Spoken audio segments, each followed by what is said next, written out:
Hey, thanks for coming in. I know you're just blowing off steam. I know you get upset, but you gotta keep a low profile here, all right? People are starting to notice, Jeff. Well, excuse me. Ever crossed your mind maybe I'm a little bummed out about being dead? You know what? That's bull. You always use that as an excuse, Jeff. Stop using that as an excuse. Has my work started to fall off? You killed little Bobby Knight. I mean, you did it. I told management Paulie did it just so you wouldn't get suspended again. You got a pretty short memory there, Dan. I've been pulling my weight around here since day one.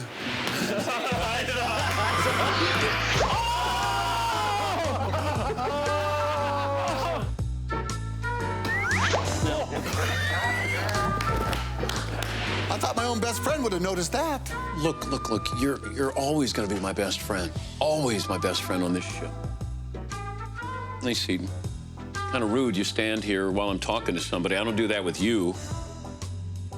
He knows too much. They all know too much. Don't you worry, my friend. Don't you worry. Soon the network will get rid of the Danettes. They know they're worthless. And then it'll be just you and me creating an empire. How will the network discover that? Because I'll make the Danettes do the box score. Nobody watches the box score. And it starts right now.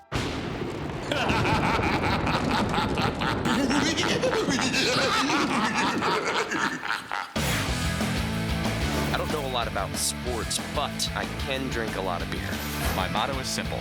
C's get degrees. Need a long, inappropriate hug? I'm your man. I think I'm smarter than you, because I probably am. Power College for box score.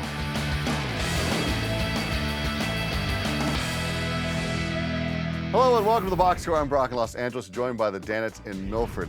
Guys, the debate comes up every year to rush the court or not to rush the court. Last night, not shockingly, Iowa State beat their in-state rival, Iowa. After the game, fans stormed the court to celebrate, leading to a bit of mayhem. Things get dicey out there, McLovin. What is the diciest post-game celebration you've been part of?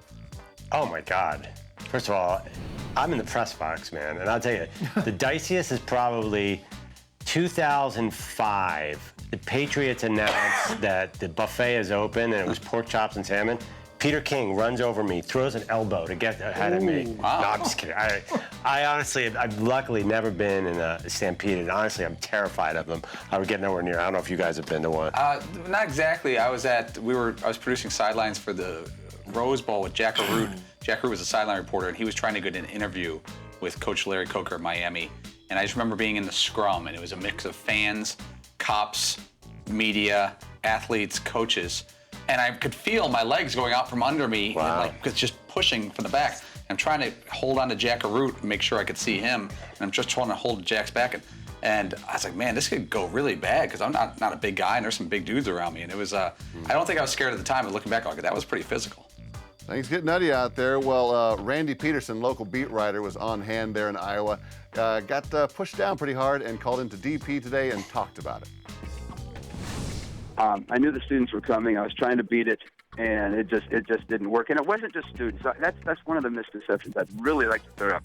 It was not just students. I don't even think it was a student that plowed into me. I was not trampled. I was knocked to the ground, but as soon as I was on the ground, there was security all around me. They blocked off the area, and as soon as they could get through the crowd, the paramedics were there, and I was on a stretcher. I'm glad we had him on to directly describe what happened, because you see these stories, these headlines, and that's what I was led to believe. I was picturing this poor guy getting trampled by students that were stepping all over him, and he wasn't trampled. It wasn't just students that were to blame, and it was just, even though he ended up breaking his leg, and that was very unfortunate, but it was far tamer than we were led to believe than what, you see on camera when everybody's storming the court. And, if he didn't come on directly, I think our show was the only one that he agreed to come on just within hours after getting his leg fixed. People just jump to conclusions, and it's like a bunch of these crazy students, just stepped over this poor guy and and trampled him. And we heard firsthand that was very inaccurate, some of the reports about what happened to the guy. Yeah, valuable lesson about bone density. Paulie, will universities ever be able to stop students from rushing the field or court? Sure, you could stop this really easily. You could say if you rush a court, you're expelled from school. That's it. I mean, no one's going to do that. Maybe some little school's going to do it. It's going to take a catastrophe for anything to happen They don't let you come down and take down the goalpost anymore because kids got hurt at Harvard. A girl goes put in a coma when that fell. They stopped that. It's about how much. It's also about how much money we want to spend for security. A lot of these places hire adults, like 75-year-old men at minimum wage. I go to local basketball, and like the basketball team I watch, they have zero security. There's 4 people in each corner, and there's only 2,000 people in the stands, but it's 4 stopping 2,000. So technically, you can't physically stop thousands of people. But if you came up with something that said if you stormed the court, you were kicked out of school, who's going to storm the court? Well, a very celebratory school, Seton, your sort of alma mater, West Virginia. Now, they like to burn couches down there. Do the locals jive with all that, or is that something that the drunk kids only get into? Oh, man. It's probably a little both. I mean, I would imagine the locals are pretty down with it. If they weren't, it probably would have stopped the couch burning by now. But they don't ever throw couches on fire at reporters. No, that's not true. And actually, I don't think you're allowed to burn couches there anymore. I think they did actually put an end to it. Just recliners. But that doesn't mean there was a time when you could. There definitely was a time that you could. There was a time right where all the fraternities are that like frat row. I want to say it's on High Street, and it's a big hill that goes down. And I remember vividly being at a fraternity party, and we were doing keg bowling, where you stood at the top of that hill, and you let an empty keg just go down, and boom, see what happens as it bounced. There was a lot going on there in Morgantown, at least back in the day. No longer, of course. God, I want to get down to Morgantown party with those guys. They sound like they do it right. All right, stay with us. We're going to talk about some unlucky celebrities. Why are they unlucky? Because they met the Danettes, of course. Hey, you want to be an A-lister? Hop into the cab of a Ram 1500 Eco Diesel. This bad boy can climb a hill, haul a trailer, and loses the paparazzi. Get more facts at ramtrucks.com. Guts, glory, Ram.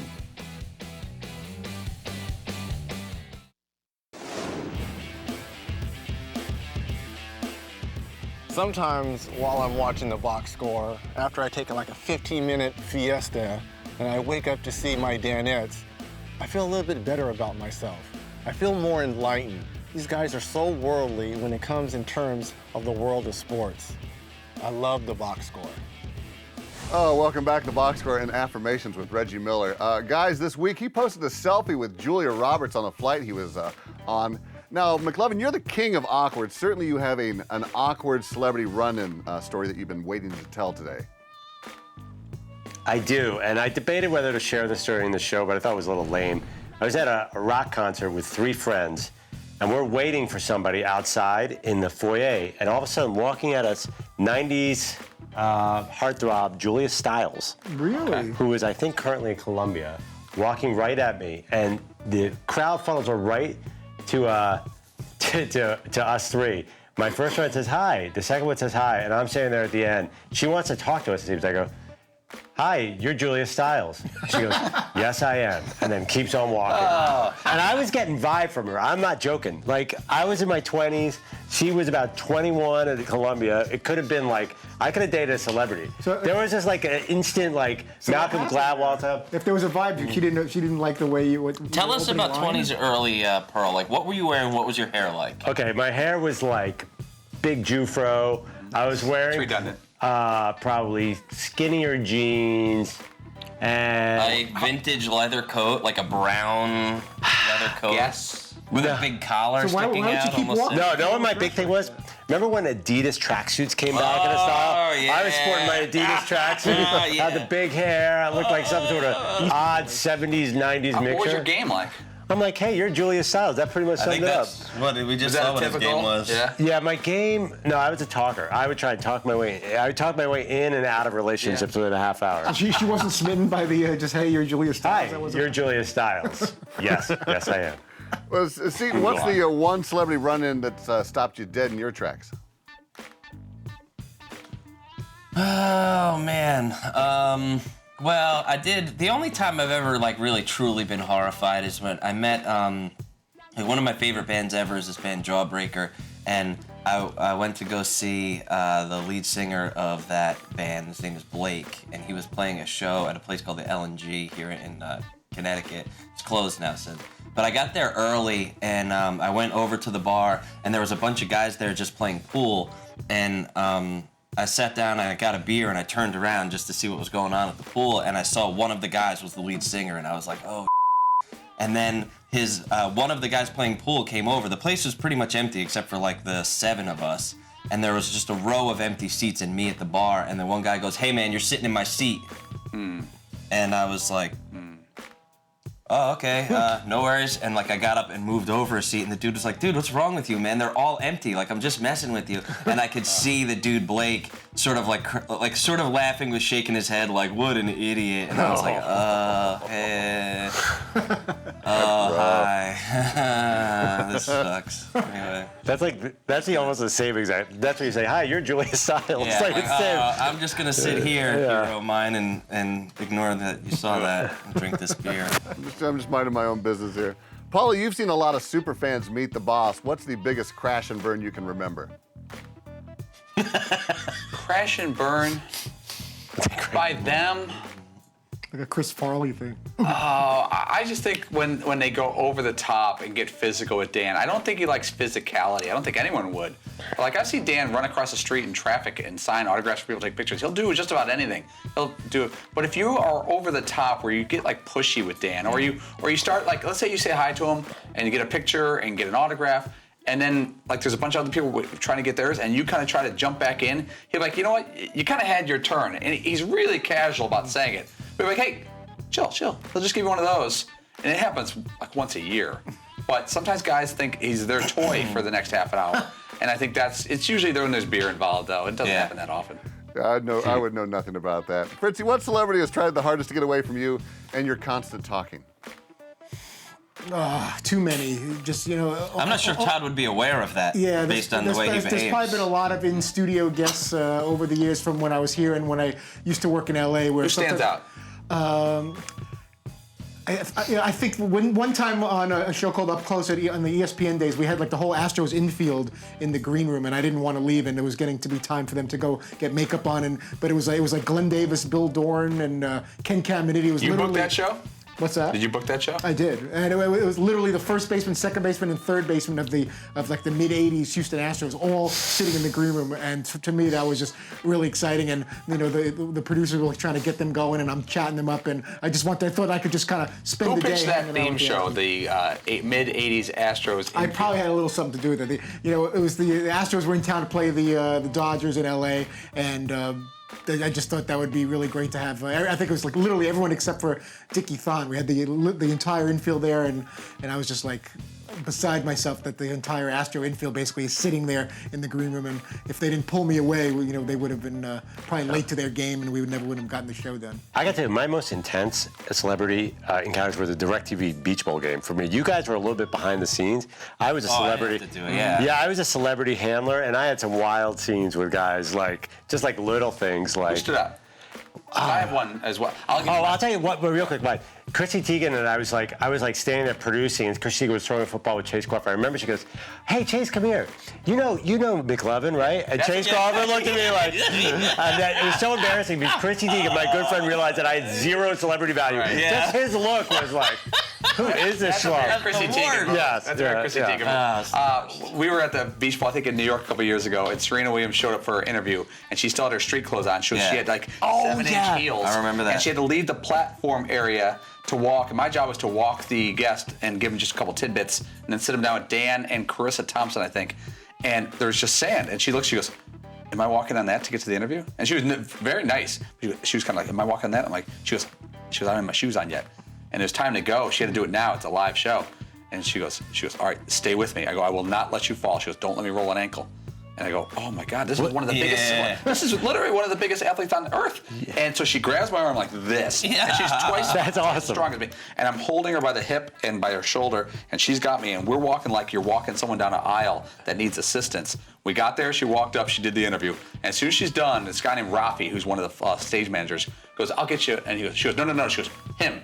And she points to me. And I ran up there, and I was really, really nervous because I was like, especially for DirecTV, because what if she rolls an ankle on it, and then Serena Williams is out for the next 2 weeks? That's not good publicity. By the way, no, you should have done it like Richard Gere, Deborah Winter. What if you carried her it would have like been this? You there with the picture of her falling, rolling her ankle, and you would have been like this. Officer of the gentleman's Yeah, she should have gone. officer and gentleman on that. Yeah, I wish. Yes, love lift us up where we belong. All right, coming up, I guarantee you, you have never played this game. Stay with us.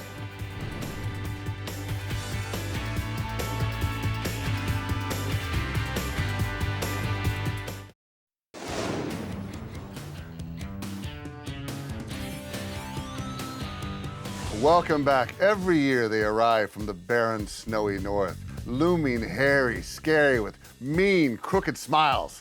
Now, I could be talking about Scandinavian hockey players, or I could be talking about Christmas monsters. Well, I'm talking about both. It is time to play Scandinavian Hockey Player or Scandinavian Christmas Monster. It's row versus row. And I'm sure much of this crosses over to the Scandinavian Jewish... Christmas Yes, Monsters. you're going to love this one. We need more Christmas monsters. Yes. Up first, the front I row. don't really have any of those. The name is Yarncroc. Yarncroc, hockey player or Christmas monster? Yarncroc. Jaromir Jarnkrok. Is there umlaut involved in that last name? Yes, sir. I want to say Jaromir Jarnkrok was the that right winger. Or no, how about this? Say it like this. Oh my God, here comes a Yarncroc. Oh no, Papa, not the Jarnkrok. Right. Not the Jarnkrok. I think it's from a some type of show situation. Some type of monster situation? Yeah. Okay. All right, they believe it is a Christmas monster. I'm sorry, you are incorrect, sir. It is actually a hockey player. He plays for the Nashville Predators, Kali Yarncroc. What position does he play? He sucks though. He plays that position. Is he a right winger? He's on top of the ice. Back row. Had it. Let me see if I can even pronounce this. Jallis Viner. Jallis Viner, hockey player or Christmas monster? That's a bad dude. Kind of disappointed there's not a video of Dan going. Yeah, no. What happened, I graphics think guys? He's like worse than the Grinch. I gotta be totally honest, I really don't care. But if you did, what would you If we answer? can, we should. Here comes the Jarlis Viner. We'll go with the monster. We're gonna say that's some type of Christmas monster, far worse than the Grinch. You are absolutely correct. It's an Icelandic Christmas. They are Icelandic Christmas trolls who they scare children if they're bad. Oh my God. Yeah, the Jarlis Viner. So strange. You better be good. All right, front row. That's what they're. Those little sacks that they're carrying are full of children's skin, apparently. Yes, they're hearts. That's weird. All right, Grilla. Grilla, hockey player or Christmas monster? Grilla's got to be a monster. It's a sea monster. It's a Christmas sea monster. The Grilla. Heinrich Grilla. If you are not good, the Grilla visits you while you sleep. Yeah, I'm gonna go with monster as well. Yes, you are correct. She is a giant troll who hunts for naughty children on Christmas. Those she finds, she drags back to her cave where she boils them alive for her favorite stew. Merry Christmas. Hey, I'll tell you, back in our college and post-college days, C and I had a couple Grillas. I can't lie to you. You got to do what you got to do. 3 a.m. You had to boil me alive after that. Who knows? That's just not It's a good. brewer's Now they have a masterpiece. salve to fix A it. Grilla, a back row. Tara Vinen. Tara Vinen, hockey player or Christmas monster? Oh, come on. I think that's a hockey. Sergey. Dude, Not that I would know. Sounds like a monster. I like where I think we they're could gonna get the mix it hockey up. player. Only because they're gonna mix it up a little bit. They were Yeah, one. he plays Yeah. ice hockey. We're gonna He go plays hockey for the player. Chicago Yeah, he Blackhawks. does. Of course he does. Tara Vinen. One of my favorites. Well said. What's his face? Ta-ta-ta-ta-ta. All right, front row. There's more of Salamaki. these? Salamaki, hockey player or Christmas monster? Oh, I see. I think Salamaki is a hockey player. Salamaki sounds like some type of meat-related monster. He's like a salmon, a fish. Or like a encased sausage that runs down a hill It's and Minnesota scares Wild. You kids. guys are thinking of Jared Saltalamacchia. Salty I think it's a hockey player. We're gonna go hockey player because of the back and forth thing. All right, they've figured it out. Yeah, Mika Salamaki plays for the Nashville Predators. Yeah, of course. Hey. Sure. Okay, let's go. Or Going a you lot think of it's next is a Predators. monster? Yes, Right. it has to be. By the way, And Predators finally, are the monster. back row. Here we go. Yalo Kutrin. Yalo Kutrin, hockey player or Christmas monster? Could be a Canuck. Yeah. Does Winnipeg still have a team? I don't think the Winnipeg. Wait, I think there is a. Sure they You do. couldn't there is a possibly Winnipeg fit that name on the back of a. Well, if Winnipeg has a team, it's going to be a monster. Minnesota Wild, maybe. We're gonna go hockey player here. No, we're going monster. We're Monster. going monster. Monster. We're going monster. Yeah. McLovin, hates the segment, but he has guessed correctly. It is a Christmas monster, Icelandic Christmas cat Christmas cat that devours little Next children round, let's go. for Well, the being Christmas lazy. cat. Also, the name Plays of with your them like song. it's a ball of yarn. Little children. This is the game. They cover the children with catnip, and then the cat just eats the crap out of them. All right, who won this thing? All right, the winning row is the back row. Not the viewers. Yeah, the viewers certainly did that one. We're going to get killed by Hopefully Yellow someone loses their Kucherin. job over it. All right, don't go away, because now I'm hungry for a little chunky oatmeal. But first, this is the box score. And we were taking a break to remind you that the Ram Heavy Duty, with its best-in-class towing torque and horsepower, dare not upset Yellow Kucherin, or it'll be eaten with the other children. Guts, Gory Ram.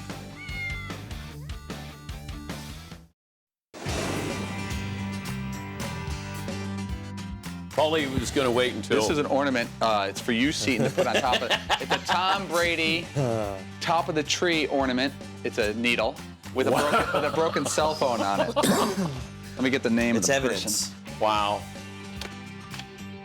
That. This is great. Yeah.